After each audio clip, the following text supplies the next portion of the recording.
उसके 11 परिजन भी कोविड-19 पॉजिटिव पाए गए हैं।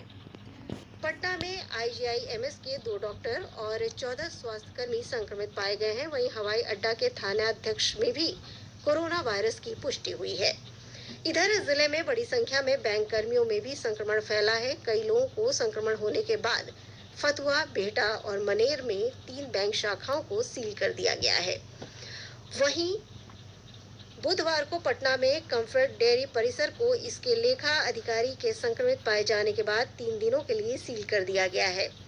पटना में नगर निगम में निगर कर्मियों के लिए 2 आइसोलेशन सेंटर बनाने का निर्णय किया गया है। इसमें 100 बेड की व्यवस्था होगी। औरंगाबाद जिले में 2 निजी अस्पतालों में कोविड-19 के इलाज की अनुमति दे दी गई है। इधर बेगूसराय जिले में कल से सभी प्राथमिक स्वास्थ्य केंद्रों में रैपिड एंटीजन से जांच की सुविधा शुरू हो जाएगी। मुजफ्फरपुर जिले में सभी प्राथमिक स्वास्थ्य केंद्रों में कोविड-19 की जांच के लिए 2 बजे तक लोगों का निबंधन किया जाएगा। उनकी जांच के लिए अलग काउंटर बनाए गए हैं। जांच की रिपोर्ट शाम 4 बजे से 6 बजे के बीच दी जाएगी। जिले के सभी प्राथमिक स्वास्थ्य केंद्रों में रैपिड एंटीजन किट से जांच शुरू कर दी गई है।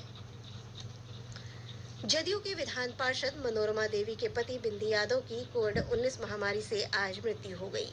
संक्रमण और सांस लेने में परेशानी के कारण उन्हें पहले गया के अनुग्रह नारायण मगध मेडिकल कॉलेज में भर्ती कराया गया था। बाद में स्थिति बिगड़ने के बाद उन्हें पटना के एक अस्पताल में भर्ती कराया गया, जहां उनकी मृत्यु हो गई। इधर राज्य सरकार ने कहा है कि सभी जिलों में कोविड-19 की त्वरित जांच की सुविधा के लिए 1 lakh rapid antigen test kits भेजे गए हैं। मुख्यमंत्री के सचिव अनुपम कुमार ने बताया कि कोविड-19 इलाज के लिए डेडिकेटेड बेड की संख्या 8,000 से बढ़ाकर 13,000 की जाएगी। वहीं पटना के ज्ञान भवन ऑडिटोरियम को कोविड केयर सेंटर में बदलने का निर्णय किया गया है।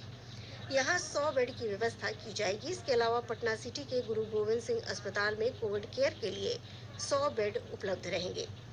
इसके अलावा बिहटा स्थित ईएसआईसी मेडिकल कॉलेज अस्पताल में कोविड-19 के इलाज के लिए 300 बेड बढ़ाया जाएगा। मधेपुरा मेडिकल कॉलेज अस्पताल में भी कोविड इलाज के लिए 500 बेड की व्यवस्था की जाएगी। इधर मुख्यमंत्री नीतीश कुमार ने राज्य में कोविड-19 की स्थिति की समीक्षा की। श्री कुमार ने अधिकारियों को आरटी-पीसीआर टेस्ट का जांच परिणाम 24 घंटे के भीतर सुनिश्चित करने का निर्देश दिया। केंद्र सरकार ने कहा है कि देश में अब तक कुल 7,82,000 से अधिक लोग कोविड-19 महामारी से ठीक हुए हैं और स्वस्थ होने की दर 63.18% हो गई है। स्वास्थ्य और परिवार कल्याण मंत्रालय ने कहा है कि देश में अब तक 12,38,000 लोग संक्रमित हुए हैं। वहीं 29,861 लोगों की इस महामारी से मृत्यु हुई है।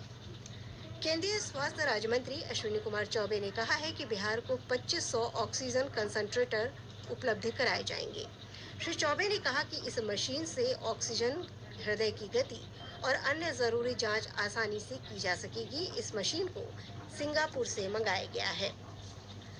वरिष्ठ चिकित्सक अपर्णा अग्रवाल का कहना है कि किसी समुदाय में सामूहिक प्रतिरक्षण क्षमता विकसित होने के लिए ये जरूरी है कि करीब 45% जनसंख्या संक्रमण से पूरी तरह मुक्त हो चुकी हो।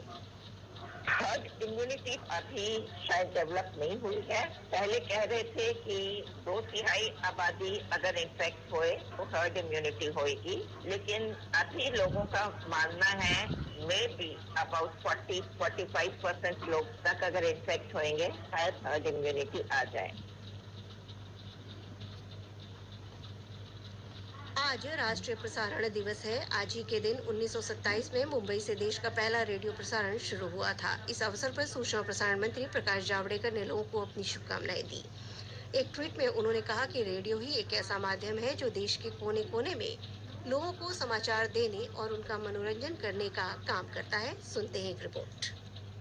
पिछले 9 दशकों में रेडियो ने देश में कई मील के पत्थर पार किए हैं। 1927 से रेडियो भारतीय जीवन का एक महत्वपूर्ण और अभिन्न हिस्सा रहा है। 8 जून 1936 को Indian state broadcasting service Akashvani बना। इसके बाद से लेकर आज तक आकाशवाणी को दुनिया के प्रमुख प्रसारण संगठनों में से एक होने का गौरव प्राप्त है। आकाशवाणी का ही समाचार सेवा प्रभाग भारत और विदेशों में श्रोताओं को समाचार और नित नए विचारों से अवगत कराता रहा है। आकाशवाणी प्रारंभ से ही जनता को सही, सटीक और समुचित जानकारी देने, शिक्षित करने और मनोरंजन के एक अद्वितीय स्रोत की भूमिका में अग्रसर रहा है। सुपर्णा के साथ आनंद चतुर्वेदी, आकाशवाणी समाचार। कोविड-19 महामारी के संक्रमण के चलते बिहार राज्य मदरसा बोर्ड के अंतर्गत फोकानिया और मौलवी की कक्षाओं में इस बार ऑनलाइन नामांकन होगा। मदरसों में नाम लिखवाने वाले छात्रों से कोई फीस नहीं ली जाएगी। छात्र 20 अगस्त तक आवेदन कर सकते हैं। शेष खबरें एक अंतराल के बाद।